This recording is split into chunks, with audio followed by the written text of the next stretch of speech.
Idaho rolled back to stage 2 of Governor Little's reopening plan. What does that mean for real estate? Stay tuned for this week's segment of Market Watch and find out.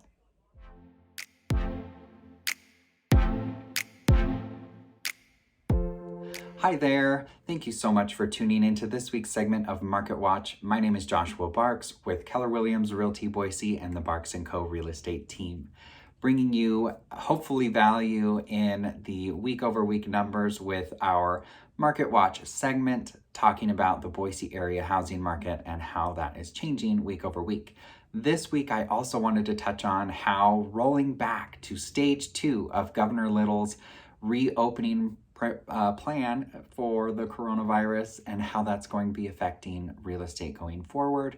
Real estate is still deemed an essential business, so even if we go back to stage 1, things are likely still going to be happening in the real estate world.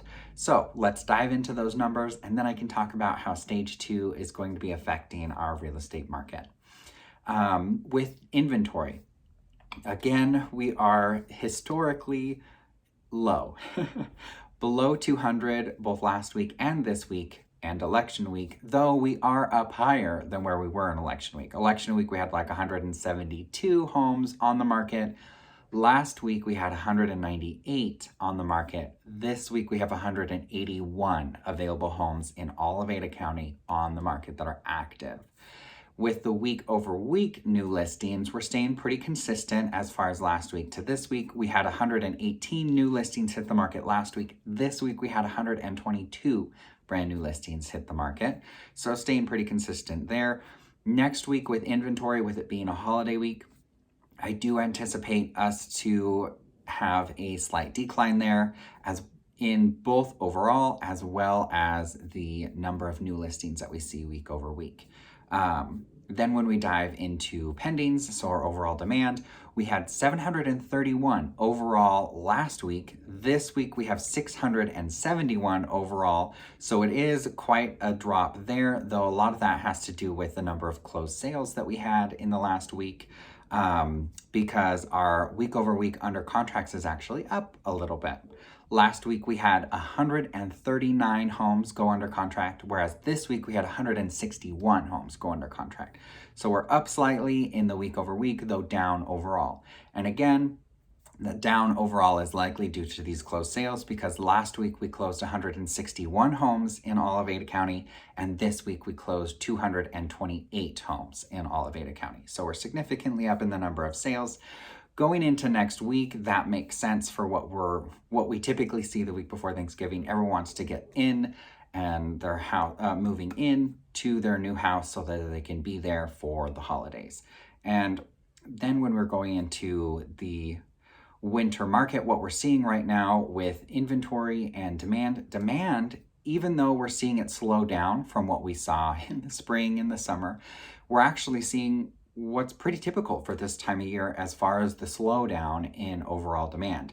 Even though we're seeing a slowdown in overall demand, we are still significantly higher than what we saw this same time last year for demand overall. About 100 more than what we saw this time last year in demand, which is still pretty incredible, especially given that inventory levels are significantly tight right now.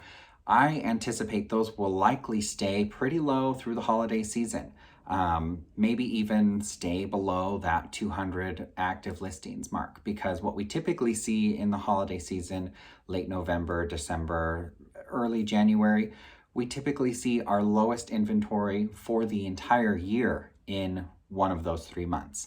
So with having inventory declining slowly, I don't anticipate inventory to come up anytime soon, likely not significantly until after the first of the year, after the holiday season. Now that's typical of not only the holiday season, but also election years. As I've been saying, with an election year, a lot of times people put their plans on hold to see what's going to happen with the election, and then they push those out to the following spring. So I do anticipate, with the numbers that we're seeing, our spring market to be incredibly hot again, with our average sales price appreciating by at least 5% by the end of May, just with what's going on here. And when we're talking about demand and where that's coming from, we still have a lot of in-migration from out of state, and the interest rates hit another historic low this week, 2.72 according to Freddie Mac's 30-year fixed rate mortgage on a national average, which is for the 13th time this year hit another all-time historic low. Pretty incredible. With the overall uncertain economic market or climate that we're having, the housing market is actually what's pulling us through our recession right now. The housing market, with all of the activity that's happening and interest rates being so great, consumer spending might be down right now with the unemployment rate being a little bit higher, but the housing market is going strong. So that is really one of the key factors in moving us forward and into a prosperous 2021. When we're talking about stage 2 and Idaho specifically and Governor Little's reopening plan, we rolled back to stage 2, but it's a modified version. So the biggest change that is going to affect real estate specifically is group settings. Both public and private groups are now limited in the state of Idaho to no more than 10 people. What that means for real estate specifically is going to be with open houses. Now, I know that we haven't been holding open houses very consistently this year, specifically due to the pandemic, and really leaving that up to what the sellers want to do on an individual basis. And when they specifically request them, we're still happy to do them. But for those agents out there that are doing open houses, and when we do open houses ourselves as well, they are now going to be limited to 10 people in the house at one time, and masks will be required while indoors.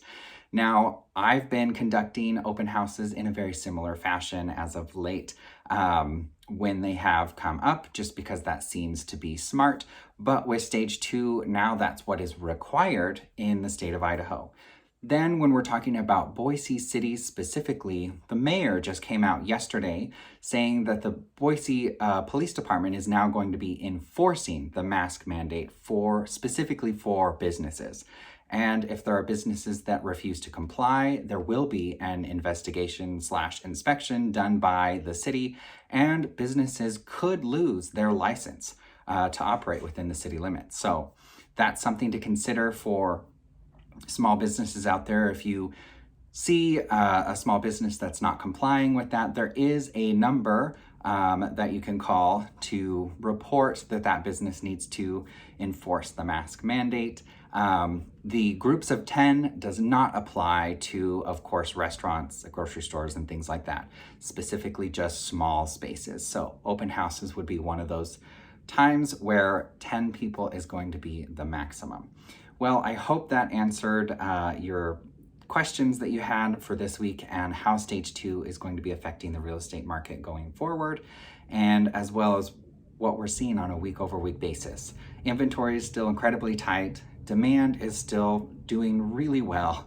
And the number of sales is staying pretty consistent week over week, though we were up last week because people want to get into a home before the holidays, which is pretty typical.